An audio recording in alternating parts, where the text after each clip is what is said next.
O marqueteiro político Renato Pereira tem 53 anos. É filho de diplomatas e nasceu em Zurique, na Suíça. Mudou-se para o Rio de Janeiro aos 6 anos de idade. Renato Pereira é antropólogo. Formou-se em 1983 pelo Instituto de Filosofia e Ciências Sociais da UFRJ. No final da década de 80, viveu em uma aldeia caiapó, às margens do rio Xingu. Ensinou os índios a se filmarem para que os próprios caiapós estudassem seus hábitos e comportamentos históricos. Renato Pereira fez as duas campanhas políticas eleitorais de Eduardo Paes a prefeito do Rio e as duas campanhas também de Sérgio Cabral ao governo do Rio de Janeiro, ambos do PMDB. Em todas elas, saiu-se vitorioso. Em 2012, Renato Pereira fez as campanhas de Henrique Capriles à presidência da Venezuela, derrotado por Hugo Chávez. Em 2013, novamente esteve com Capriles, que foi derrotado pelos chavistas Nicolás Maduro, mas a diferença foi de menos de 2 pontos percentuais.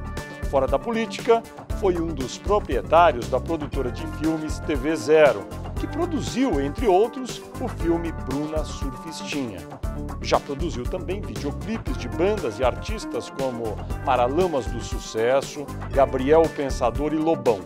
Renato Pereira é estrategista de comunicação da agência Prole Gestão de Imagem, sediada no Rio de Janeiro, e é o atual publicitário do PSDB, junto com o seu sócio, também marqueteiro, Chico Mendes.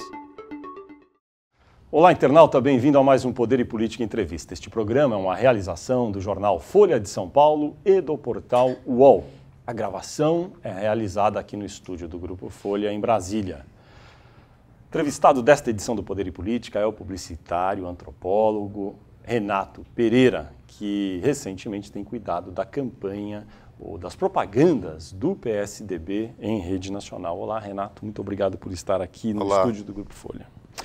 Começo te perguntando, trabalhou para várias campanhas e políticos recentemente. Poderia me dizer quais foram as principais ou mais relevantes campanhas políticas nas quais você trabalhou e qual foi o desfecho aí dessas campanhas?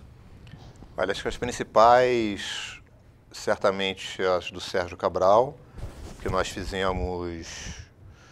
Enfim, falando só das principais, Senado, depois governo, a eleição dele em 2006 e depois a reeleição em 2010. A do Eduardo Paes para a prefeitura em 2008, que foi das eleições, a eleição mais apertada que a gente já fez. O Eduardo ganhou com 0,5% dos votos, foram 50 e poucos mil votos, do Fernando Gabeira no segundo turno. Depois fizemos a reeleição do Eduardo também.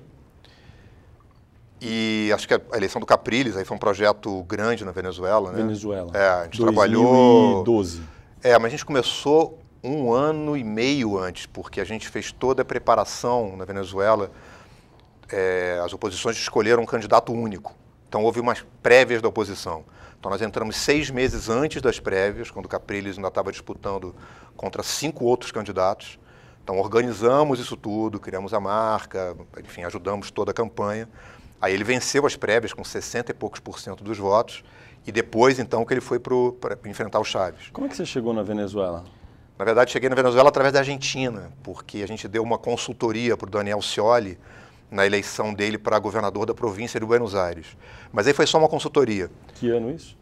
2011, se não me falha a memória. E aí a gente teve a oportunidade de conhecer uma empresa americana que eu respeito muitíssimo, que é a Greenberg, que faz pesquisas, trabalha muito com mensagens, acabou conhecendo o Stan Greenberg e o James Carville, que, enfim, que é um consultor americano super conhecido, que é muito parceiro do Stan, e eles estavam assessorando na época o Scioli, e aí a gente se conheceu e pouco tempo depois eles disseram, olha, a gente está começando um projeto na Venezuela em que falta toda essa parte de comunicação, e a gente gostou muito do approach de vocês aqui na Argentina, queremos saber se vocês têm interesse em participar lá. Aí participamos de um bid, ganhamos e fizemos um dos projetos que eu mais tenho orgulho assim, de ter participado junto com o Chico Mendes, que é meu sócio. Assim. Então foi muito legal. Ali era uma Era uma derrota anunciada já? Ou você acha que em algum momento teve a possibilidade de vencer na Venezuela? Só para lembrar, na Venezuela, Chávez morreu, Hugo Chávez morreu, daí ele já tinha determinado que o sucessor seria Maduro, Nicolás Maduro, e aí a oposição sempre muito fragilizada por conta da alta popularidade do Chávez. Exato.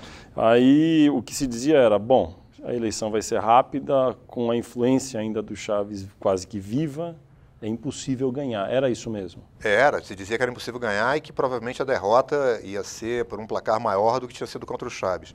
Mas primeiro voltando ao Chávez, acho que ninguém tinha ouvido falar em Henrique Capriles, particularmente no Brasil, me lembro a imprensa brasileira, quando falava da oposição venezuelana, dava um quadro assim de total desorganização, não há uma liderança, não há um partido expressivo. Então, assim, primeiro, acho que o trabalho que foi feito lá foi muito importante, não só o nosso, mas o trabalho particularmente do Capriles e do partido dele, Primeira Justiça, de conseguir reorganizar a oposição venezuelana, lhe dar credibilidade, conseguir popularizar uma liderança da oposição, porque havia uma grande dificuldade, um país muito dividido. Para você ter uma ideia, na Venezuela, 50% da população estão na classe que a gente chama de consumo classe E, literalmente 50%. Então, é uma população... Que seria o equivalente no Brasil,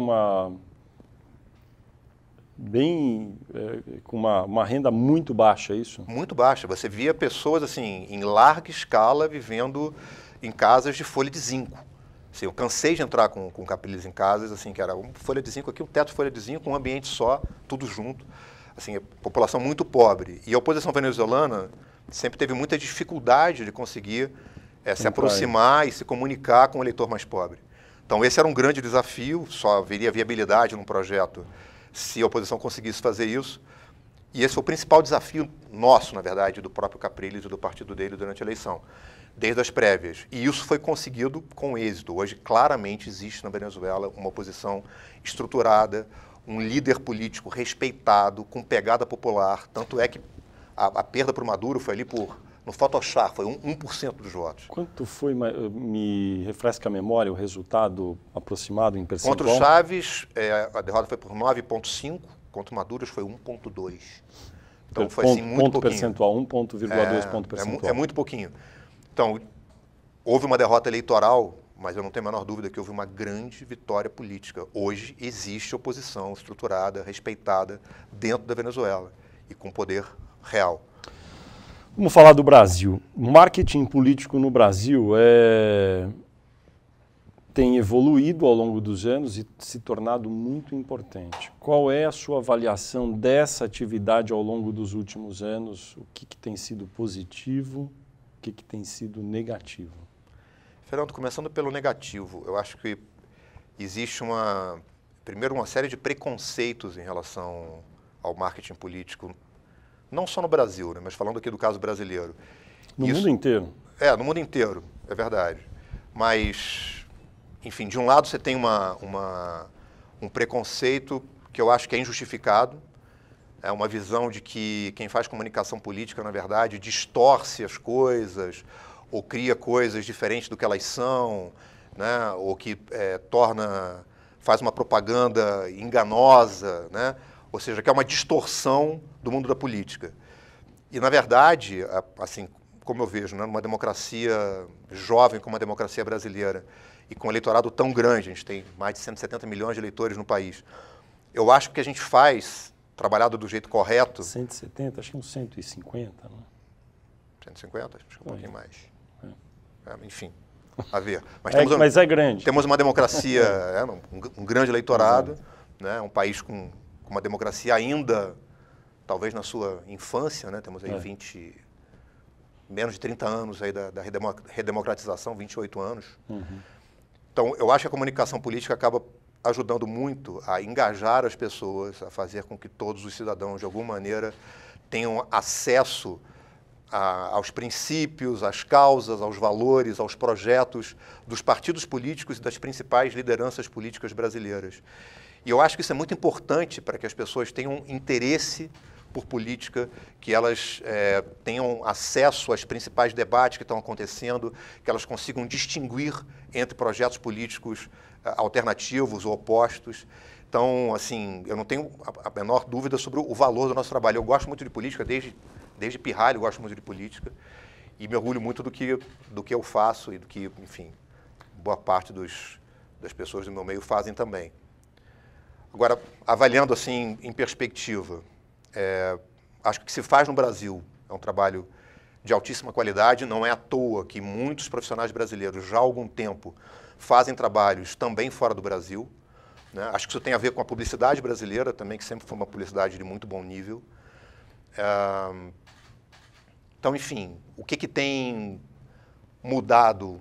Isso que eu ia te perguntar, a impressão que se tem é que mudou tecnicamente, porque também a tecnologia ajuda, não é? Qualidade melhor, parece cinema. Mas e no conteúdo, houve avanços ou é mais ou menos uma linguagem retilínea que a gente ouve já há muitos anos? Eu tenho essa impressão às vezes. Que continua a mesma coisa? Vou te falar, começa uma campanha eleitoral. Primeiro programa, apresenta o candidato, uma biografia do candidato, que está a minha proposta, eu nasci em tal lugar, não sei o quê. Daí começa nos programas seguintes a falar uma proposta para infraestrutura, para saúde, para educação. Mas que é uma fórmula mais ou menos fixa. É isso mesmo? Olha, acho que não. Se você pegar os programas da gente, nenhum dos nossos primeiros programas a gente fez biografia de candidato. Nem no Eduardo, nem no Cabral, nem no Capriles. Então, acho que tem maneiras diferentes de você fazer isso. Mas, talvez a principal diferença, Fernando, é que você tem linguagens, né? Então, por exemplo, a linguagem que a minha equipe adota aqui no Brasil, por exemplo, uma linguagem menos publicitária do que normalmente é feito no Brasil. Não tem aí nenhum juízo de valor, não. Acho que você tem profissionais de altíssima categoria, como o Duda, o próprio João, que acabaram vindo por uma escola um pouco mais publicitária, em que a forma ela é particularmente importante, né? E a linguagem publicitária particularmente presente. A gente, por exemplo, adota uma coisa mais próxima do documental e procura aproximar um pouco mais o candidato da vida como ela é, né? É uma questão de opção e de linguagem. Mas talvez a principal evolução que a gente tenha no marketing político recentemente não seja o que está aparecendo na forma ou o que você vê na televisão. Acho que tem duas coisas novas importantes. Primeiro, um investimento maciço no conhecimento do eleitor. Eu acho que isso faz uma enorme diferença. Então, normalmente você tinha as ferramentas clássicas do conhecimento do eleitor, que são as pesquisas quantitativas e as pesquisas qualitativas. A gente tem cada vez mais usado todas as disciplinas ligadas às ciências sociais para você entender com mais profundidade o que faz o eleitor se comportar de uma determinada maneira ou tomar determinadas decisões, mas também a gente tem usado cada vez mais ferramentas das ciências sociais para entender empiricamente o quanto a abordagem que a gente faz funciona ou não. Me dá um exemplo, porque isso daí não seriam também pesquisas? Seriam, mas são pesquisas... Raramente você faz pesquisas a posteriores, que testam claramente o que você fez. Então, por exemplo, se eu estou te mandando para uma região do Rio de Janeiro, por exemplo, estou disparando uma série de telefonemas falando sobre temas que são mais caros a uma região do Rio de Janeiro. Ok, normalmente o que você fazia? Você já tinha uma ideia por pesquisas quantitativas e qualitativas, uma hierarquia de temas, e você sabia numa distribuição geográfica ali quais são os temas mais importantes para cada área do Rio de Janeiro, para cada classe social, certo? Raramente você testaria depois qual foi o impacto real que você teve quando você mandou uma comunicação direta para aquela pessoa. Então, se ela recebeu um e-mail, como é que ela reagiu? Então, hoje, a gente já consegue testar. Você, Fernando, recebeu um e-mail nosso. Certo? Propondo mas falando de alguma coisa, certo? Segurança, transporte. Exatamente. Você tem o mesmo perfil que o Mário, certo? Só que para o Mário, a gente não mandou nada. Digamos que o Mário funciona como um grupo de controle, certo? Então, ele não recebeu nada. Você recebeu alguma coisa. E a gente vai testar depois se, para o Mário e para o Fernando, houve alguma diferença em relação à perspectiva do nosso candidato. Certo? Que se houve alguma... Mas como assim? Você manda a comunicação direta para mim, não mandou para o outro eleitor. Exatamente, que tem um perfil parecido contigo. E daí você faz o quê? Um comercial, uma propaganda? Não. Ou tem uma ação? Não, eu investigo empiricamente. Eu vou até você, vou até ele e vejo se houve algum Mas por que teria havido algo para ele se ele não recebeu nenhuma como é que nenhum estímulo? Como é que uma indústria farmacêutica testa o efeito de um remédio? Com placebo. Exatamente. Você tem um grupo de controle que toma placebo. você tem um outro grupo que toma um determinado remédio, um outro grupo que toma um determinado remédio, você, ao longo do tempo, você verifica se teve uma diferença entre eles. Mas você tem que ter um grupo de controle. Se você não tiver um grupo de controle, você não tem um efeito comparativo para julgar se a tua mensagem teve algum efeito real ou não, certo? Então, deixa eu entender, o candidato, ou o partido, ou enfim, o grupo político envia um estímulo para um grupo de eleitores, diretamente. Não envia para outro que é muito semelhante. Exatamente. Depois de um tempo, procura de novo os dois grupos, aquele que não recebeu estímulo nenhum, para ver se chegou até ele alguma onda, algum impacto claro, daquilo porque você tem que foi... várias outras influências, que são os telejornais, os comerciais que passam em televisão, etc. Agora, o Renato, isso deve ser uma fortuna para conseguir fazer, né? Porque exige muito material humano, né? Não, na verdade não. Acho que são um custo quase que marginal dentro de uma campanha que normalmente tem investimentos muito maiores na produção de comerciais, estamos falando de quantas pessoas televisão. que vão ser contatadas diretamente? É muita gente, né? Não pode ser 5 pessoas, 10 pessoas. Não, mas você faz isso em grupos de controle que são menores em escala. Você tem uma ferramenta da estatística para poder controlar isso com uma escala menor. Entendi. Isso é algo que vem sendo feito também nos Estados Unidos de, sei lá, 10 anos para cá, dos anos 2000 para cá. Então, deixa eu entender, nas ferramentas que são usadas para entender o que passa na cabeça do eleitor. Primeiro, pesquisa quantitativa, desde sempre. Desde sempre. Qualitativa. E qualitativa, desde sempre. Os Desde grupos sempre. de conversa, para Claro. entender o que pensa o eleitor. E depois, esse outro tipo de... Como é que se chama esse outro tipo de São controle? pesquisas empíricas que você delimita alguns grupos e procura verificar o quanto a tua abordagem... Eu estou falando particularmente em relação à abordagem individualizada, porque isso é outro aspecto que mudou também, é o que, enfim, algumas pessoas chamam de microtargeting, certo? Isso significa o quê? Tanto ou telefonar ou ir direto pessoalmente na pessoa, é isso? Ir direto pessoalmente no porta a porta, na carta, Agora, aí, no e-mail, no telefonema. Quantos visitadores para ir pessoalmente, quantas pessoas são atingidas, digamos, numa campanha para governo do estado do Rio de Janeiro? Nesse tipo de pesquisa empírica, como você chama? Na pesquisa empírica você está falando aí de centenas de pessoas. Centenas de pessoas abordadas. Abordadas. Então, na verdade, por isso que eu estou te dizendo, o esforço de fazer essa pesquisa, do ponto de vista financeiro e operacional, ele é pequeno. E particularmente pequeno se você comparar o esforço que você faz para chegar a você na comunicação porta a porta. Porque isso é um esforço significativo. Entendi. Ou na mensagem telefônica, ou na mensagem por e-mail. Certo? Que são instrumentos cada vez mais usados. Mas também essa abordagem individualizada é, de certa forma, uma novidade, diria aí, dos últimos 10, 13 anos no Brasil.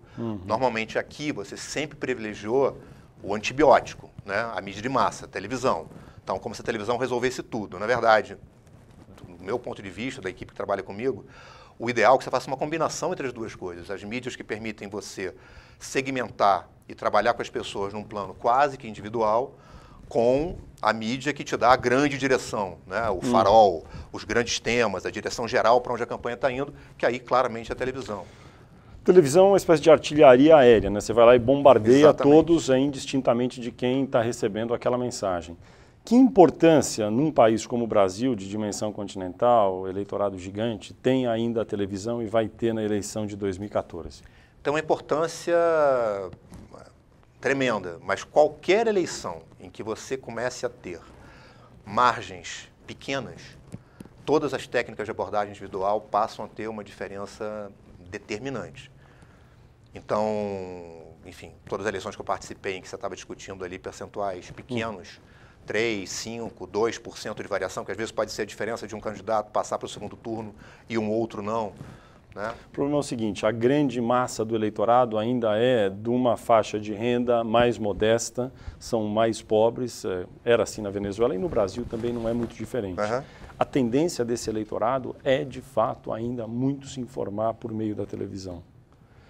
Aí que diferença faz nesse grupo do eleitorado, internet ou comunicação direta, não sei como que você chamaria? Faz uma enorme diferença. Vou te dar... Por quê? Primeiro porque você tem técnicas que você permitem abordar o eleitorado mais pobre, por exemplo, porta a porta. Na Venezuela, a gente fez uma campanha de desigualdade de condições absurdas. Você tinha um governo com 3 canais de televisão próprios, com toda a mídia institucional. Lá você compra mídia, então também a verba de publicidade oficial para comprar mídia durante a campanha era muito superior à da oposição.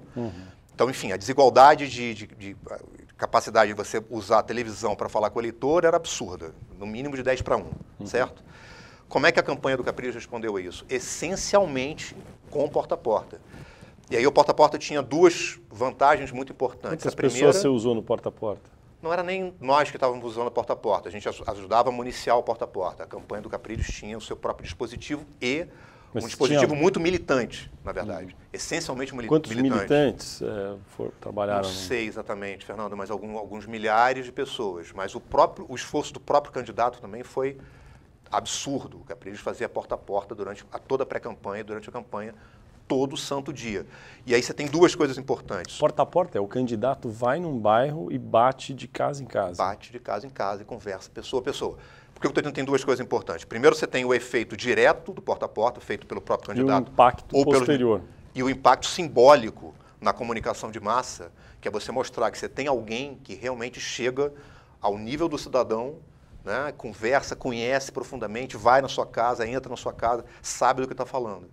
Então, na Venezuela, em que a gente tinha esse desafio de popularizar, ajudar a popularizar um candidato, né, de um extrato social mais alto, isso foi particularmente importante. Mas voltando à tua pergunta, mesmo num país com estratos da população mais pobres, podem eventualmente estar um pouquinho mais afastados da internet, embora no Brasil, você sabe que cada vez mais tem gente conectada, né? Mas mesmo assim, a forma de comunicação direta como porta a porta é muito importante. A propósito, do meu modo de entender. A propósito, televisão no Brasil é paga pelo Estado, né? Há uma divisão e é um sistema muito rígido aí na época da campanha sobre o uso de TV. Qual é a parte boa e a parte ruim desse sistema adotado no Brasil para uso da televisão e do rádio, no caso? A parte boa é que eu acho que torna, de certa maneira, mais acessível a todos os candidatos, a todos os partidos, o espaço na televisão. A parte ruim é que eu acho que acaba criando um desequilíbrio, que às vezes é um desequilíbrio exagerado em relação à distribuição de tempo, né? Eu não acho isso, por essência, negativo. Acho que, às vezes, ele acaba criando algumas distorções, né? Acho que é coerente com o modelo que a gente tem de organização do sistema político, né? Você tem mais tempo que, enfim, toda a nossa governança se baseia ali no que o Sérgio Abranches chamou de presidencialismo de coalizão, né? Então, na verdade, uma coisa é coerente com a outra, né? Se você depende de coalizão partidária no Congresso para o exercício do governo, né, faz sentido que quando você tem a campanha, também isso tem uma tradução no tempo de TV. Mas, às vezes, isso cria algumas distorções um pouquinho exageradas. No que diz respeito aos horários em que as propagandas entram no ar, tanto o programa mais longo como os spots mais curtos, essa fórmula é boa?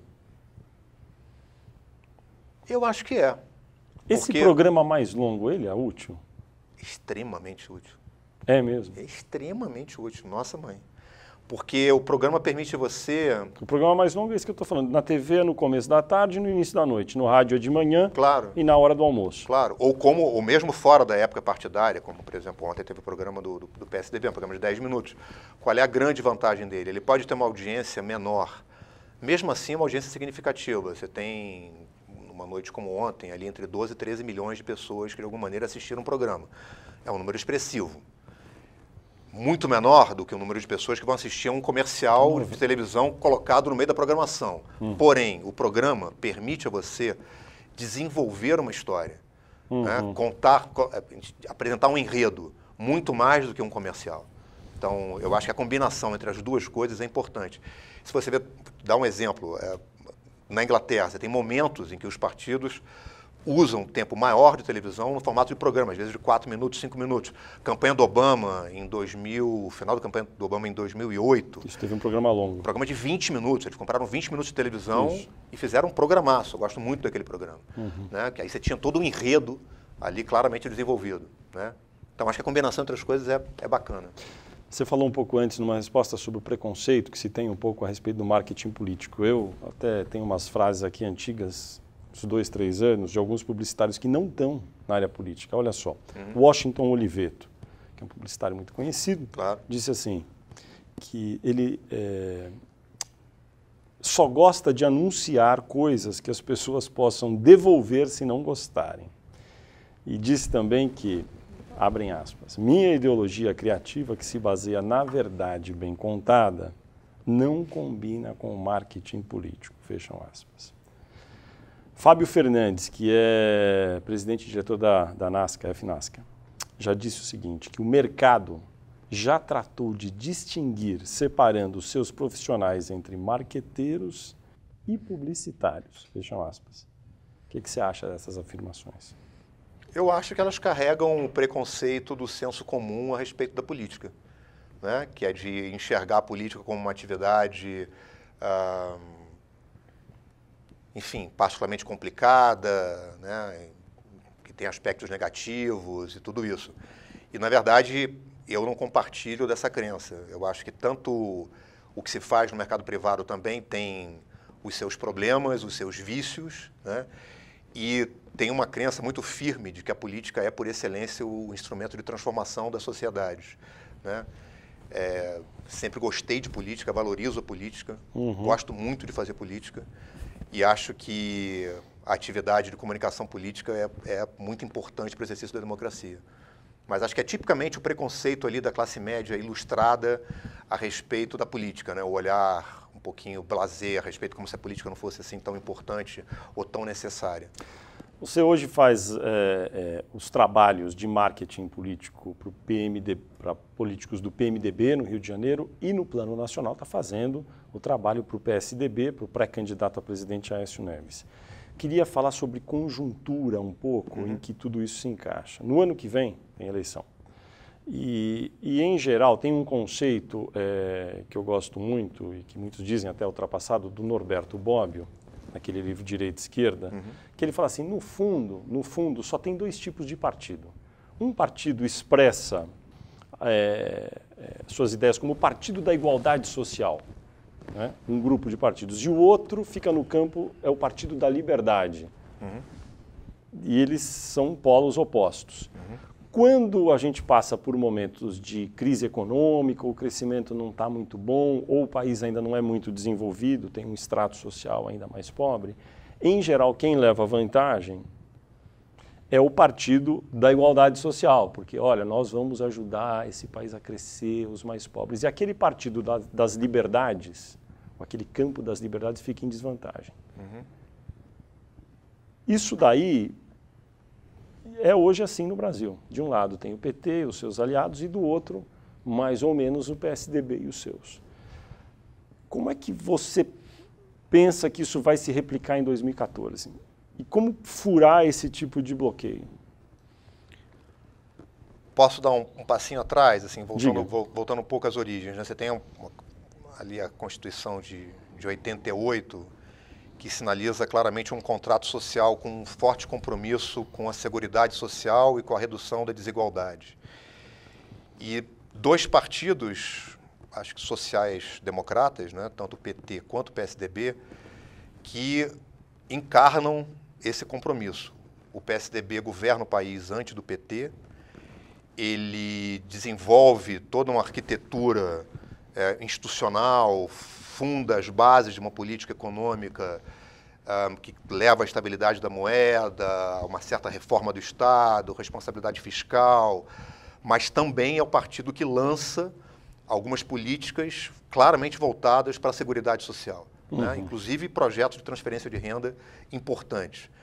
Então, de cara, acho que você tem, no começo, e a própria estabilidade da moeda propiciou uma redução da desigualdade bastante expressiva, né? E criou os fundamentos para a continuação da redução da desigualdade que houve no Brasil durante a gestão do PT também. Então, ou seja, você tem dois partidos aí que, de certa maneira, têm fundamentos mais próximos do que essa distinção clássica que você consegue enxergar com mais clareza na Europa. Você tem partidos sociais-democratas claramente com esse compromisso mais com a pegada social e partidos de centro-direita claramente voltados mais para a questão da liberdade individual e para a técnica ali da gestão da governança, né? E para a eficiência da governança, com uma pegada mais liberal, digamos assim, né? Aqui no Brasil, isso se dilui um pouquinho, você tem uma aproximação entre essas duas vertentes. É difícil você ver, mesmo saindo do PT e do PSDB, qual é o partido claramente liberal no Brasil, né? Ou que exprime claramente um ideário liberal. Então, aqui já se complica um pouquinho essa equação. Eu acho que tem uma distinção, eu não tenho dúvida assim, que acho que o PSDB tem um fundamento um pouco mais liberal, particularmente no que se refere à gestão da economia. Acho que aí talvez esteja uma diferença de princípio, embora o PT, particularmente até 2009, tenha executado uma política econômica muitíssimo semelhante à que foi lançada pelo PSDB na gestão do Fernando Henrique Cardoso. Né? Mas assim, se você for falar filosoficamente, né, se há uma distinção, essa distinção acontece particularmente na maneira como é vista a política econômica, e hoje acho que essa distinção você vê um pouco mais na prática. Né? Você tem um PT fazendo uma intervenção de Estado mais forte, claramente, do que o PSDB faria. Ok? Isso. Agora, mas jogando para 2014. Perfeito. Porque, embora quando a gente começa a discutir, vai vendo as camadas todas que tem em cada partido, é possível fazer essa discussão. Mas no imaginário popular, você tem Fernando Henrique Cardoso, o presidente do Real, estabilizou a economia, a inflação controlada. É claro que isso tem efeitos para a distribuição de renda, etc. Porém, a imagem principal é essa, no geral. Aí você tem o Lula, que vem depois, fica 8 anos, é o presidente do social, do Bolsa Família, que ajudou os mais pobres. Ele tem essa imagem ligada a ele e ao PT. Isso, enfim, existe, isso é um fato. Embora possa se discutir, mas tudo começou, ele só pôde fazer porque o Fernando Henrique fez, vários tentaram. Mas o fato é que é uma luta, às vezes, inglória, porque Fernando Henrique ficou como o pai do real, da estabilização econômica, Lula é o pai do social. E eu até te pergunto, agora veio em seguida Dilma Rousseff, que sucedeu a Lula, é do PT também. Que imagem você acha que fica dessa terceira fase da democracia brasileira? 8 anos de Fernando Henrique, ficou aquela imagem. Lula ficou com uma imagem também muito clara. Desse governo, desse período Dilma, que imagem fica? A imagem que fica para o eleitor? Bom, acho que agora a gente tem uma variação importante em função do que aconteceu recentemente no país. Mas a narrativa do governo Dilma, o posicionamento dela, elas colocam como uma continuação do governo do Lula. Né? Ou Esse seja, é o desejo... Que tem um compromisso social, enfim, como compromisso central da sua gestão. Né? Até o próprio slogan do governo é país rico, é país sem pobreza. Né? Manifesta claramente esse compromisso central com a redução da desigualdade, né, e o compromisso social. Mas está ficando essa imagem? Queria só dar um passinho atrás, de novo, rapidamente, porque você tinha me perguntado em relação a como é que a gente enfrenta essa questão em 2014. Né? Eu só estava tentando levantar o ponto que, assim, eu não acho que haja uma diferença de essência em relação ao compromisso social entre PT e PSDB.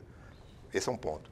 Como é que isso aconteceu historicamente? Acho que o PSDB perdeu a sua identidade popular quando se fala nacionalmente, que regionalmente o PSDB continua muito forte, muito capaz de vencer eleições, localmente também nos municípios, mas nacionalmente acabou de alguma maneira se configurando uma imagem de um partido que não está tão comprometido assim com a agenda social e de um partido que talvez tivesse mais compromissos com a elite, digamos assim.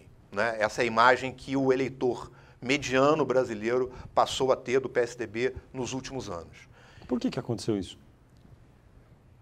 Acho que, primeiro, pelo PSDB não estar mais na presidência. Então, quem está exercitando a presidência da República é o PT. E durante os últimos 10 anos, houve uma melhoria de vida de uma parcela importante da população. Então, se atribui isso a quê? É normal que se atribua a quem está gerindo o país nesse momento.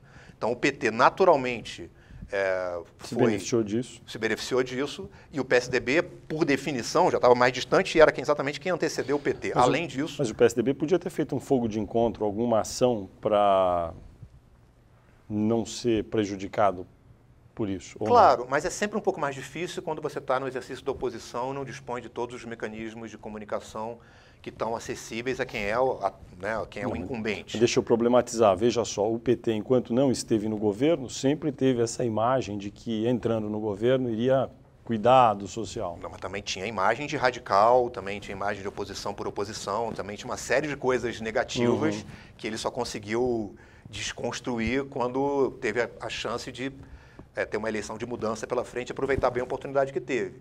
Então é normal que você padeça de alguns males quando você está na oposição, particularmente porque a sua história também passa a ser contada com alguma eficiência por aqueles que estão no exercício do poder, né? Que acho que é algo também que aconteceu ao PSDB.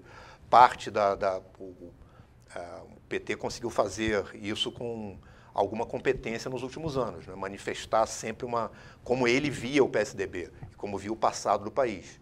Então, parte da nossa tarefa agora é exatamente, de alguma maneira, atualizar a imagem do PSDB, né? Inclusive, eu me lembro que em várias campanhas eleitorais há sempre uma discussão eterna no PSDB sobre vamos ou não vamos usar a imagem do ex-presidente Fernando Henrique. Então, é uma situação quase que bipolar. Não, vamos usar, daí usa. Não deu certo, não usa mais. Daí volta a usar de novo. Isso foi um erro? Você tem uma clareza sobre se é bom ou não usar a imagem de Fernando Henrique? Eu acho que usar a imagem do Fernando Henrique é absolutamente essencial. Primeiro porque é um presidente que deixou um legado importantíssimo para o país. Segundo porque é uma das lideranças centrais do PSDB. Então, quando você, de alguma maneira, não vou dizer renegar, talvez seja um termo forte, mas quando você, de alguma maneira, oculta a sua própria origem, né, seus próprios líderes, acho que você não está fazendo um bem a si mesmo. É óbvio que você tem contextos em que é mais difícil você portar determinadas bandeiras, né? Mas tentar evitá-las, tentar ocultá-las, na minha concepção, é sempre um erro. Eu acho que você tem que ser verdadeiro na comunicação que você faz, independente do contexto que você esteja enfrentando. É claro que é uma questão de ênfase. Acho que o ponto principal que a gente tem, por exemplo, no ano que vem, é que o eleitor brasileiro está muito mais interessado em discutir o futuro do que discutir o legado, né? Você tem um país onde alguns milhões de pessoas conseguiram mudar de vida muito por conta do seu próprio esforço. São pessoas que conquistaram trabalho, que abriram seu próprio negócio, que estão estudando, que conseguiram entrar na universidade, enfim. Essas pessoas estão preocupadas com o quê? Com o próximo passo delas, né? Qual é a perspectiva que o país tem, que a minha família tem, como é que eu vou continuar prosperando. Mas, nesse sentido, a presença constante de um presidente como Fernando Henrique, que para muitos já é uma coisa muito antiga, né? Eleitorado mais jovem, é boa ou ruim? Ela tem que ser usada com parcimônia, a imagem do Fernando Henrique, nesse caso? Olha, naturalmente, o que eu estou dizendo? A gente já tem uma eleição que a agenda é muito mais para frente do que para trás. É muito mais uma discussão de como é que você faz para que as políticas públicas que hoje não estão dando certo sejam substituídas por políticas públicas que deem certo? Essa é a discussão. O que não está dando certo hoje no Brasil? Como é que você tem que enfrentar o que não está dando certo? Qual é a sua proposta para o que não está dando certo? O que diferencia o PSDB e as propostas do PSDB em relação ao que o governo do PT está fazendo hoje? Essa é a agenda que interessa essencialmente ao eleitor, certo? É claro que você tem também uma discussão, olha, tem determinadas coisas que estão sendo feitas hoje no Brasil que são positivas, importantes, que, na verdade, foram iniciadas lá atrás por políticos como o Fernando Henrique Cardoso. Então, é óbvio que isso aí vem, mas a discussão essencial é uma discussão de futuro. A preocupação da gente não deve ser buscar quem realmente começou determinada coisa. Claro que isso acaba vindo, mas é uma questão de ênfase. Na minha visão, a ênfase não é no legado, a ênfase é no futuro, o que de modo algum significa dizer que não é falar em Fernando Henrique Cardoso, etc. Até porque muito das propostas que o PSDB tem para enfrentar o contexto atual tem a ver com políticas públicas que foram já adotadas lá atrás e que, de certa maneira, foram abandonadas particularmente a partir de 2009. Basicamente, quando tem uma eleição, o eleitor, ainda que de forma inconsciente, se pergunta: estou melhor ou estou pior do que eu estava há 4, 8 anos e qual desses candidatos vai me ajudar a ficar melhor? E quando o país continua a crescer, é muito difícil haver mudança. Apesar de o crescimento às vezes não ser muito robusto, o país crescendo, estável, favorece a quem está no poder. Daí tem essa discussão. Depois de 12 anos de PT, que vai ser o caso, no governo federal em 2014, o eleitor já está querendo experimentar uma mudança ou não? Qual é a sua opinião? E já problematizando, os períodos podem ser mais longos, porque o PSDB está muito mais tempo, por exemplo, no governo em São Paulo, e lá o eleitor sempre renova esse contrato com os tucanos. Fernando, eu acho que, na verdade, são duas perguntas que, no mínimo duas, né? que o eleitor se faz. Você claramente tem a pergunta, poxa, eu estou vivendo melhor ou estou vivendo pior em relação ao passado? Claro, uma pergunta importante. E se você faz essa pergunta hoje, a maior parte da população brasileira vai te dizer, estou vivendo melhor do que eu vivia no passado. Mas a pergunta mais importante não é essa. A pergunta mais importante é, qual é a minha perspectiva? Qual é a minha perspectiva de dia seguinte? Qual é a minha perspectiva de futuro? Então, se você pergunta hoje ao cidadão, a quem mora no Brasil, se você acha que a tua vida vai melhorar ou vai piorar nos próximos meses, a maior parte dos brasileiros tem insegurança em relação ao seu futuro. Se você perguntar, os preços vão continuar aumentando ou eles vão diminuir? 2/3 dos brasileiros vão te dizer que os preços vão continuar aumentando. Então, a incerteza em relação ao futuro hoje, ela é muito significativa.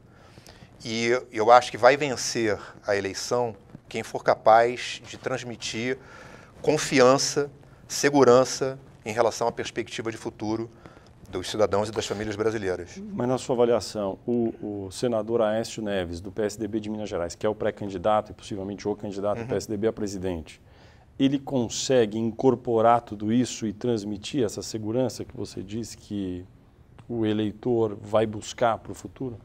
Fernando, é um processo.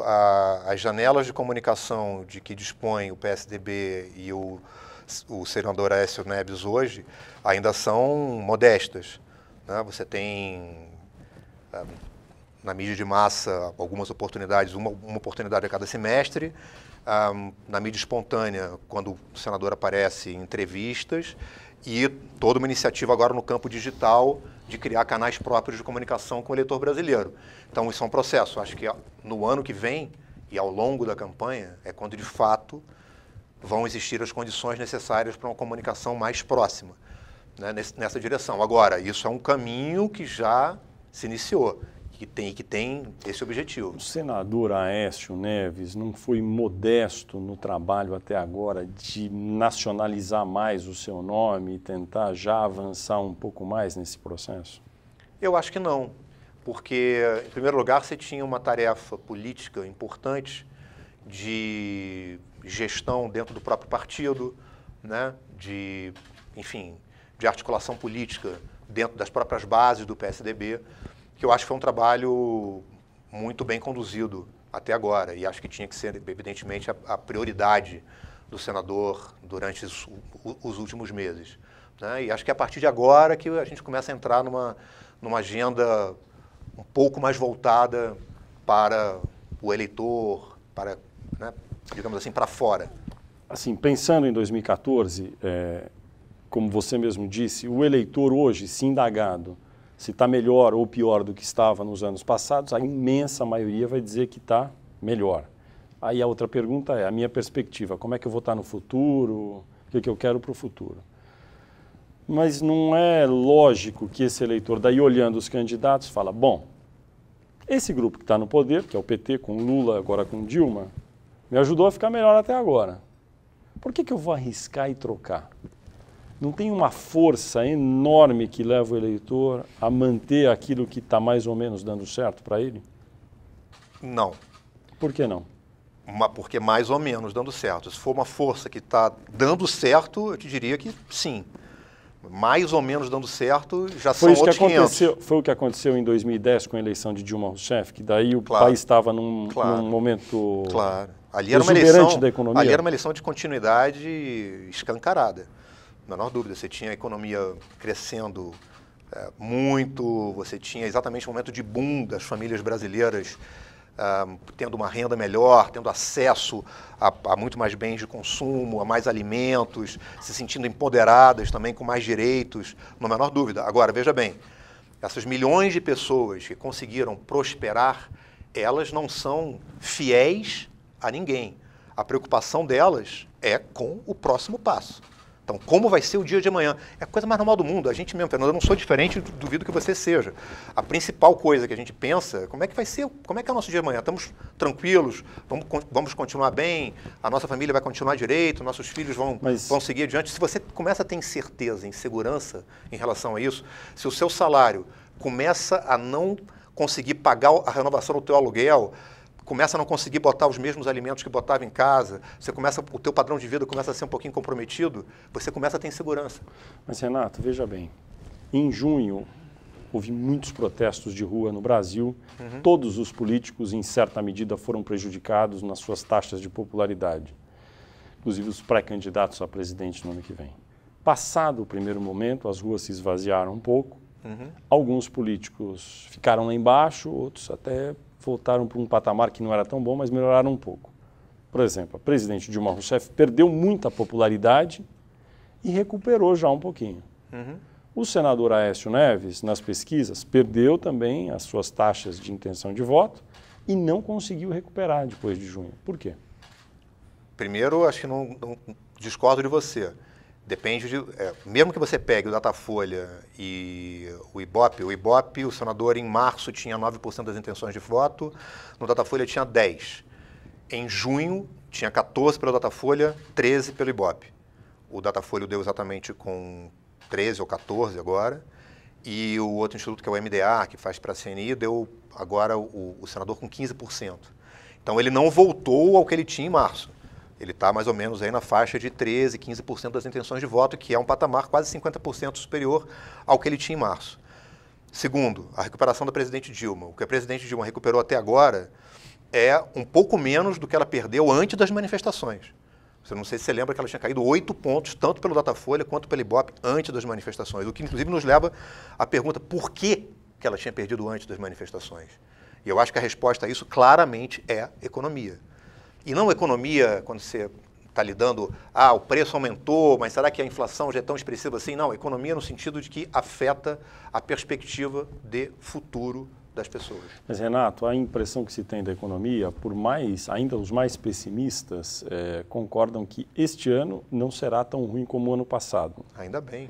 E que em 2014, como é tradição no Brasil, todo ano eleitoral, em geral, a economia acaba um pouco mais aquecida, por fatores diversos.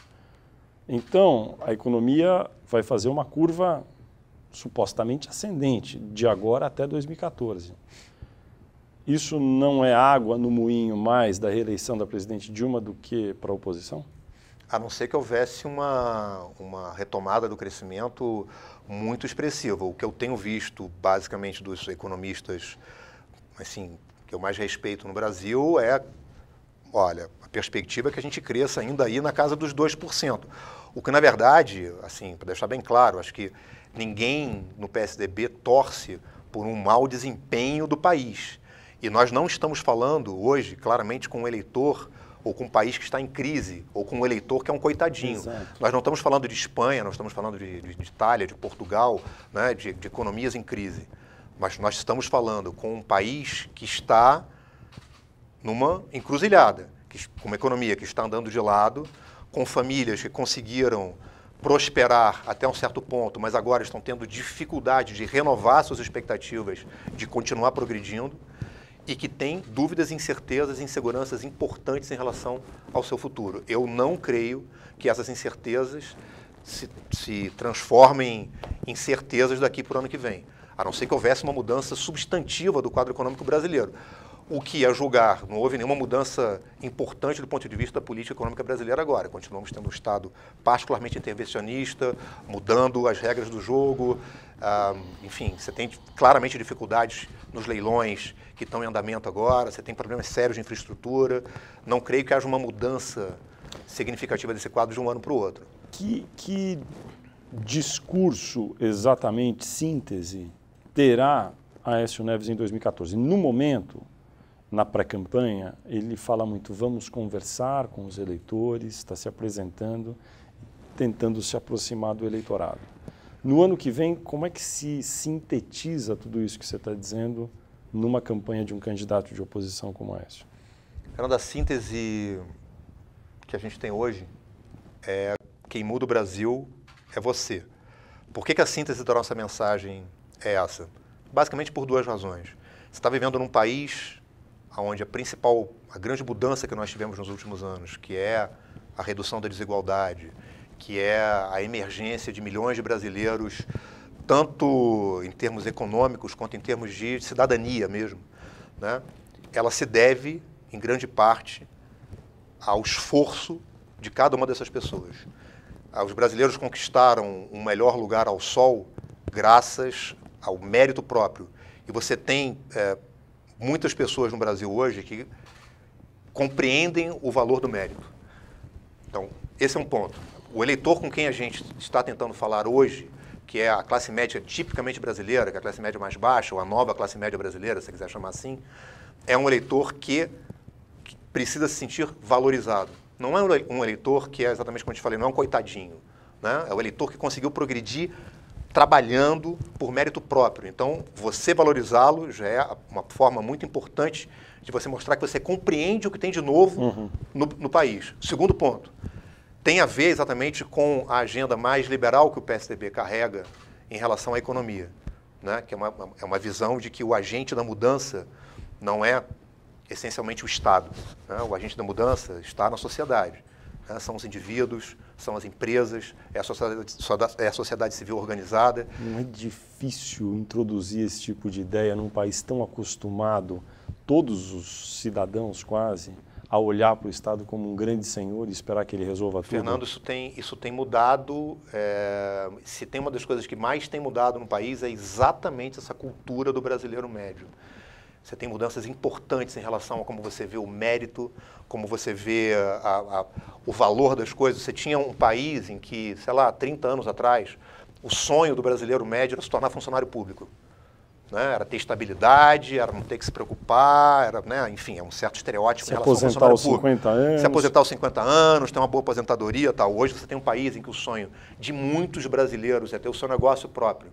O sonho de muitos brasileiros é conseguir alcançar, progredir graças ao seu esforço. O sonho de muitos brasileiros é conseguir fazer com que os seus filhos consigam ir além de você como? Estudando mais tempo do que você estudou, tendo acesso a uma educação de qualidade que você não teve. Então, você tem mudanças culturais importantes acontecendo no Brasil. Eu acho que é das coisas mais interessantes e mais positivas que vem acontecendo no nosso país nos últimos anos. Então, eu não acho difícil. Eu acho difícil quando você vai trabalhar esses temas do ponto de vista ideológico ou da grande política. Quando você traz para o cotidiano, não acho tão difícil. Porque o grupo no poder hoje, representado pelo PT, que já teve Lula e hoje tem Dilma, explora muito, né, com eficácia o fato de esse grupo político que comanda o país ter introduzido essas mudanças e resgatado as pessoas de uma classe social menos favorecida para uma classe social média emergente. Você está me dizendo que a ideia é sequestrar essa ideia e dizer, olha, não é assim. Não foi o PT, não foi o Lula, não foi a Dilma, foi você que andou para frente, é isso? Só que não é sequestrar essa ideia. É claramente... Sequestrar a ideia, não. Reformatar e dizer, olha ela de outro jeito, é isso? Mas por que reformatar? Há claramente um contraste entre quem acha que o sujeito, o protagonista da mudança é o partido, é o governo, e quem acha que o sujeito da mudança e do progresso é o cidadão e é o indivíduo. São simplesmente maneiras distintas de você ver a coisa, que eu acho que é exatamente uma outra virtude dessa mensagem, porque ela claramente distingue. Você tem visões diferentes e distingue a partir de coisas que são verdadeiras, porque não tivesse o PSDB algo, né, a ver com isso, e você tem exatamente algum componente liberal na visão particularmente da economia que o PSDB tem, está claramente manifesto nessa ideia.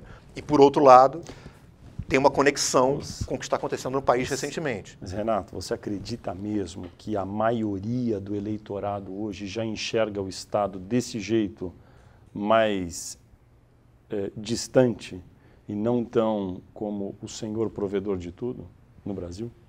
É que eu não recorto o problema dessa maneira. Eu acredito que a população brasileira, boa parte do eleitorado brasileiro, particularmente da assim chamada nova classe média brasileira, tem uma profunda convicção de que está conseguindo mudar de vida porque está ralando, porque está trabalhando, porque está se esforçando para isso. Ela tem consciência de que o seu esforço está sendo recompensado. Isso ela tem. E é a partir daí que a gente está falando. Então, não é necessariamente você que, então o cidadão médio brasileiro não valoriza tanto o papel do governo. Claro que valoriza, e a gente valoriza também. Só que o que a gente está dizendo é que o papel do governo é ser um parceiro seu. O papel do governo é te dar as condições para que você tenha sucesso do seu jeito. É oferecer infraestrutura de qualidade, é oferecer educação de qualidade, é administrar a economia com competência. Te dá as condições, mas o sujeito da mudança, do progresso, é você. Não sou eu que te guio. É muito importante na composição aí dessa narrativa política o candidato, o político em si que vai representar isso. Então, nós teremos alguns candidatos a presidente no ano que vem. O senador Aécio Neves, do PSDB de Minas, deve ser um deles. Há, a respeito do senador Aécio Neves, ao longo dos últimos anos, uma tentativa dos adversários de desqualificá-lo como sendo uma pessoa com o perfil de um presidenciável. Ele, volta e meia na oposição, fala-se que ele, em vez de ficar mais em Minas Gerais, fica mais no Rio de Janeiro, que ele não é uma pessoa que estaria preparada para trabalhar duro como presidente. Na internet você encontra vídeos do senador com os amigos, em bares no Rio de Janeiro. Esse aspecto da personalidade do senador ou da forma como querem retratá-la, não o prejudica na campanha do ano que vem? Eu acho que isso tem um efeito bastante limitado. Vou te dizer por quê. Por quê? Primeiro, porque não é plenamente verdadeiro. Acho que você tem uma liderança política brasileira com uma gestão admirável em Minas Gerais. Então, ele tem um legado efetivo como gestor. Ele foi governador de Minas 2 vezes, teve essa experiência, pegou Minas como um estado praticamente falido, e conseguiu implementar muitos dos princípios que a gente está dizendo, que tem uma agenda mais liberal em relação à economia, ele colocou em prática em Minas e conseguiu resgatar Minas Gerais. Tanto nos seus aspectos, nos fundamentos mesmo da gestão, quanto na dimensão social, econômica e na força política de Minas também no país. Então, acho que ele teve uma gestão admirável e respeitada, enfim, não só no país, como fora do país. Acho que isso é um atributo importantíssimo quando se vai discutir qual é a capacidade do senador Aécio Neves de se transformar no presidente da República. Ele foi um excelente governador de Minas. E Minas tem conexão com o Brasil real, porque é um estado muito diverso, um estado com mais municípios no país, que tem realidades muito diferentes. Você vai para o Triângulo Mineiro, você vai para o Vale do Jequitinhonha, enfim. Tem toda essa diversidade, essa desigualdade típicas, né, essa complexidade típica do país. Primeiro ponto. Segundo, do ponto de vista pessoal, você tem um candidato leve, com espírito jovem, capaz de se comunicar muito bem, capaz de chegar ao nível de proximidade das pessoas e conversar com intimidade, com naturalidade, né? Enfim, a gente acabou de fazer um programa, você tem uma coisa, aliás, que acho que talvez diferencie a gente um pouquinho em relação a outras escolas de comunicação política brasileira. A gente raramente usa teleprompter. Então, a gente acabou de ter um programa ontem na televisão pela segunda vez em que o senador Aécio Neves está falando espontaneamente o tempo inteiro. Então, as ideias, os princípios ali são verdadeiros, são coisas que ele pensa, coisas que ele acredita, né? E ele se comunica muito bem, espontaneamente bem. E, aliás, aspectos... em qualquer pesquisa qualitativa que você faça, a maneira dele de falar com as pessoas, ele parece gente como a gente, parece povão, parece uma pessoa próxima. E isso faz muita diferença. Mas nesse aspecto, então, a vida pessoal dele, você acha que não terá impacto significativo na campanha? Acho que não terá impacto significativo na campanha. No que diz respeito a ele estar próximo das pessoas e as pessoas se identificarem, nesse caso, por exemplo, há uma pré-candidata a presidente no ano que vem, que é a ex-senadora Marina Silva, que ela, sim, tem uma identificação muito grande com as classes menos favorecidas da sociedade, pela origem própria que ela tem. Nesse caso, ela não está mais apetrechada do que o senador Aécio para se identificar com as pessoas? Olha, eu tenho um profundo respeito pela figura da Marina Silva e pela trajetória dela em particular. Mas se você considerar o perfil do eleitor da Marina Silva hoje, é exatamente o oposto. Quem vota na Marina Silva é exatamente o cidadão de mais poder aquisitivo e mais instrução. A intenção de voto dela varia positivamente na proporção em que você sobe de renda e sobe instrução. É claro que ela pode até se popularizar, mas, na verdade, o eleitor mais típico dela é o eleitor bem formado e com poder aquisitivo alto. No programa do PSDB nacional semestral deste segundo semestre, que foi ao ar dia 19 de setembro, em alguns momentos aparecem obras do governo federal que não foram executadas. A ideia é colar ou contrastar um pouco a imagem de competência ou incompetência gerencial no atual governo federal? Eu acho que a ideia é o exercício de uma candidatura de oposição. Você tem que mostrar o que não está dando certo hoje, né? Uma das coisas que não está dando certo hoje são obras de infraestrutura que, quando existem, em sua maior parte, ou estão incompletas, ou foram abandonadas, ou custam muito mais caro do que planejado. Em que medida essa, vamos dizer, se for percebida assim, incompetência administrativa gerencial do governo Dilma ajuda a campanha da oposição? Ajuda porque você tem aí mais uma vez um contraste... Mas há mesmo essa incompetência? Olha, você tem obras de infraestrutura. Primeiro, você tem algumas obras de infraestrutura importantes que estão pela metade para sair há muito tempo. Obras como a transposição do Rio São Francisco, ferrovias no Nordeste que estão para acontecer há muito tempo, estão pela metade. Como é que se refere a isso na propaganda para o eleitor entender? Olha... Como nós mostramos ontem. Então, olha, você tem uma obra aqui que é importante, só que já era para ter sido inaugurada em 2010, nós estamos em 2013, não só ela não foi inaugurada, como ela está deteriorada, e pelo fato de estar deteriorada, vai custar muito mais caro, porque você vai ter que refazer toda uma parte dessa obra para poder entregá-la a tempo. Além disso, você tem toda uma agenda de obras que nunca foram sequer iniciadas. Então, os déficits de infraestrutura do país são muito importantes, não apenas para os brasileiros que não conseguem aí desenvolver, ter emprego ou desenvolver as suas próprias empresas ou o seu negócio, mas para o próprio país, que perde competitividade internacional porque seus produtos custam mais caro por conta dos déficits crônicos de infraestrutura que o país apresenta até hoje. O eleitor fica ofendido quando o candidato, seja de oposição ou não, aponta para o outro e diz: veja a incompetência de fulano de tal que não terminou essa obra. Ele gosta, não gosta? Como se trata esse tipo de crítica? Fernando, tem uma diferença aí muito importante. Acho que o eleitor brasileiro não gosta quando você fulaniza a discussão. Então, quando você começa a criticar pessoalmente, colocar o dedo na cara e dizer a culpa é sua, a responsabilidade é de não sei quem, etc. Esse tipo de crítica ácida, pessoal, mais contundente, é uma coisa que normalmente incomoda o eleitor brasileiro. Agora, a discussão de políticas públicas, isto aqui não está funcionando. Por responsabilidade... Mas fica um sujeito oculto, assim? De jeito nenhum. Não está funcionando hoje por conta do governo, de um governo que é comandado por um partido político, que é o PT. Certo? Não imagina. De modo algum. Mas a outra coisa é quando você vai para o exercício da política, como ela é feita, em geral, no teatro político, né? Quando você vai para o Congresso Nacional, quando você vai para a arena política, estrito senso, normalmente a discussão é muito fulanizada. Você se refere ao seu adversário o tempo inteiro nominalmente, ao partido, né? O objeto da crítica, em geral, é muito pessoal, certo?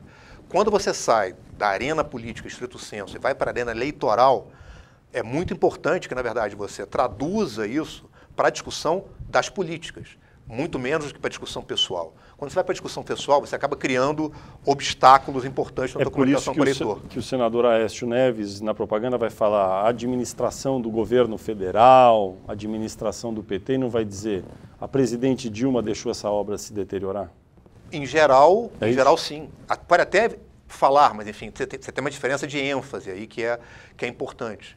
Né? Você não fulanizar é muito importante. E vice-versa, para a candidatura da situação, também você ficar nominando os seus adversários te dá um tom agressivo, desnecessário. Entendi. E que acaba incomodando o eleitor. Mensalão, que impacto vai ter no ano que vem na eleição? Não creio que tenha muito impacto, assim como já não teve no passado. A gente acabou de sair de uma eleição em 2012, em que você teve todo o teatro, no bom sentido da palavra, né, mas todo o drama, né, público do julgamento acontecendo diante da televisão, e eu não vi nenhuma candidatura do PT sendo prejudicada por conta disso. Ou seja, o mensalão não tem impacto significativo no ano que vem? Na minha opinião, acho que tem uma sobrevalorização enorme em relação a isso. E basta você ver a experiência recente. Lembre 2012. Desde 2012 teve um impacto tão grande assim. Talvez seja ineficaz a candidatura da oposição, no caso do PSDB, citar o caso do Mensalão, portanto. Mas você tem distinções aí, né? Acho que o Mensalão é um episódio importante para o país, né? Claro. Tanto em relação ao passado recente do país, como também que país você quer, né? Mas é um tema que merece estar na propaganda do PSDB, do senador Aécio Neves? Se você pensar no efeito estritamente eleitoral, talvez não. Mas uma eleição não é feita apenas de temas que têm um efeito específico eleitoral. É feito também de valores, de princípios. Mas hoje, olhando hoje, você acha que vai ter algum programa em que o senador Aécio Neves vai falar, veja o caso do Mensalão, Fernando, alguma coisa assim? É muito cedo para dizer isso. O que eu consigo te dizer é que, na minha opinião, não é um tema particularmente relevante para o eleitor brasileiro e, como ponto de prova, só lembrar 2012. Ou seja, e, portanto, a tendência seria não utilizar na campanha? Não posso te dizer isso, porque, como eu te disse, uma campanha não é feita só de temas que têm uma relevância eleitoral. Você tem questões de princípio também, que muitas vezes são importantes se manifestar, independente do peso eleitoral que possa vir a ter ou não. Mas o que pode ser dito hoje, então, sobre o uso ou não do Mensalão? Que é muito cedo. Entendi. Posso dizer que... É muito cedo para dizer se o Mensalão vai ser ou não vai ser usado na campanha? Muito cedo, muito cedo. Uhum. Há também acusações nesse campo de corrupção contra o PSDB também, né? Há um caso que vai, em tese, algum dia ser julgado no Supremo, que é o chamado Mensalão Mineiro. Enfim, há um caso recente agora de cartel de empresas que vendem trens para metrô e que envolve alguns governos do PSDB. Esses casos acabam se neutralizando e, no final, não tem impacto significativo? Olha, eu nunca avaliei especificamente se eles acabam se neutralizando, então é uma hipótese a se testar. O que até hoje eu realmente avaliei objetivamente é particularmente o impacto do Mensalão sobre as eleições e sobre o comportamento e decisão do voto do eleitor. Então, na sua maioria, tirando um eleitor de classe média mais alta, né, que já tem uma visão sobre a política muito crítica, né? Tirando esse eleitor, em geral, esses temas não têm uma penetração tão grande assim. Se a eleição fosse hoje, que tipo de abordagem se daria para esse tema? Teria que ser dada? Teria que falar desse tema?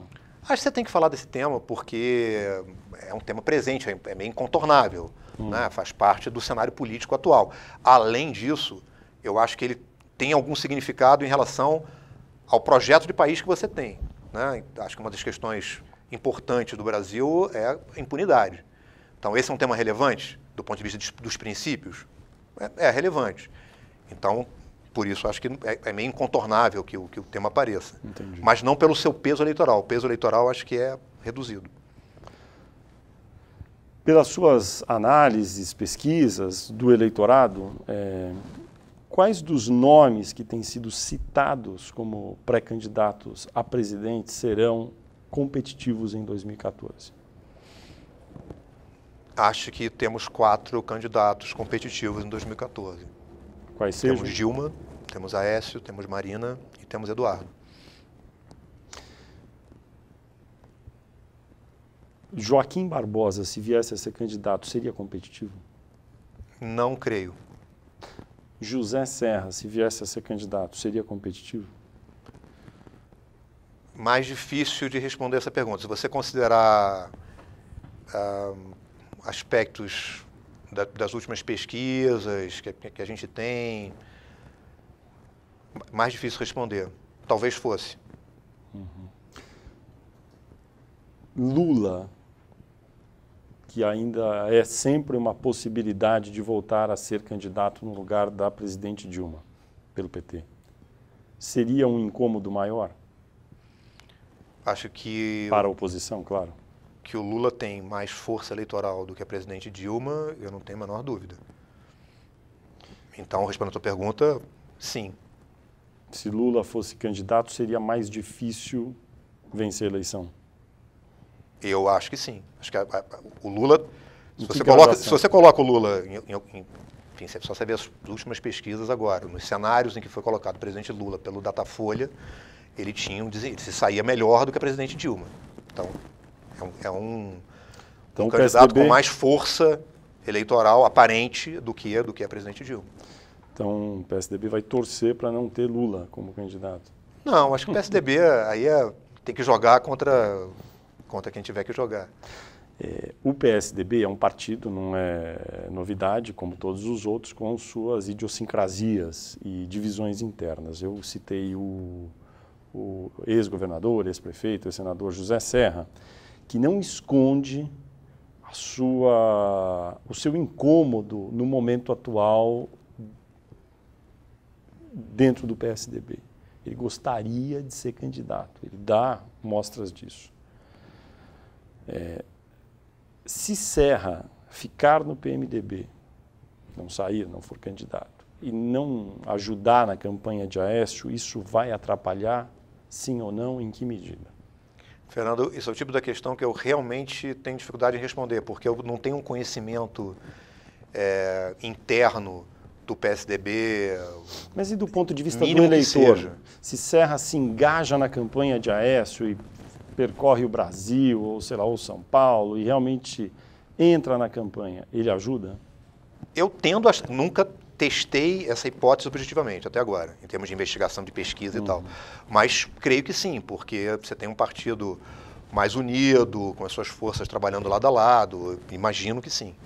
Mas para te responder objetivamente, teria que avaliar esse cenário, coisa que eu ainda não fiz. Mas, enfim, com a potencialidade do voto de cada um, enfim, o que seria possível projetar com o teu conhecimento, embora não tenha investigado, hein? Não consigo projetar isso agora com clareza de jeito nenhum.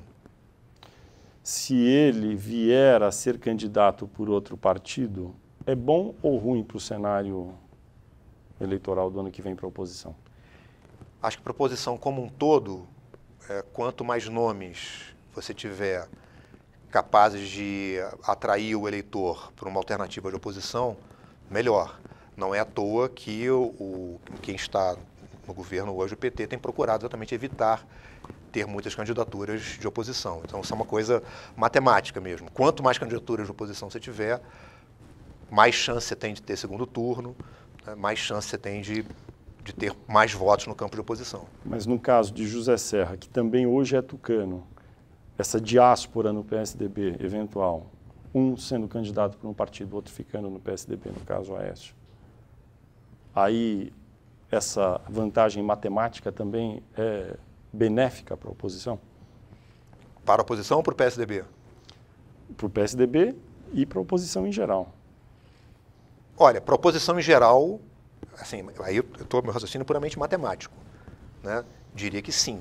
Independente, se você me perguntar, não só do Serra, se perguntar outra figura de oposição de outro partido, bom, se o PPS quiser ter candidato próprio, se outro partido que está no campo da oposição agora resolver ter candidato próprio, isso é positivo? Bom, se são candidatos que têm algum tipo de nicho eleitoral minimamente relevante, claro que sim, porque você tende a garantir mais votos para a oposição. Mas para o PSDB certo? Em particular? Para o PSDB, eu acho que, na verdade, aparecer como um partido que está unido, acho que é mais positivo do que ter líderes que são importantes trabalhando em partidos separados. Acho que para o PSDB eu tenho a impressão que é melhor que esteja todo mundo junto no mesmo barco. Entendi. E tem sido comum nas eleições no Brasil temas de caráter moral, religioso, o debate às vezes fica impregnado com isso, como aborto, drogas, casamento gay. É inevitável que esses temas sempre apareçam nas eleições? Não tem a menor dúvida disso. Completamente inevitável. Primeiro porque você tem segmentos importantes da sociedade brasileira com uma agenda clara em relação a esses temas, né? Acho que uma das mudanças sociais importantes que aconteceram no Brasil nos últimos anos, particularmente nos últimos 20 anos, por exemplo, é a emergência do segmento evangélico, né? Você tem um contingente hoje muito importante de brasileiros que professam religião pentecostais, enfim. Isso é importante. Para boa parte delas, a agenda que tem a ver com comportamento moral é particularmente relevante.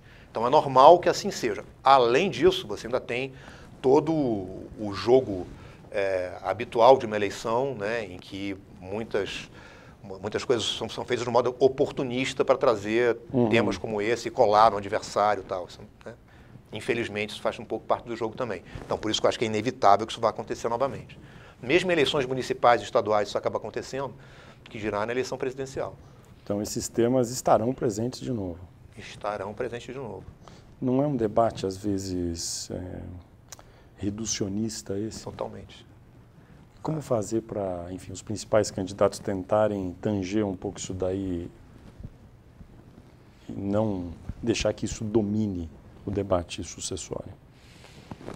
Não sei, Fernando, mas assim, é difícil, né? Porque na hora da disputa mesmo, em que o calor aumenta, acho difícil ter qualquer nível de compromisso entre as candidaturas, de tratar isso de uma maneira...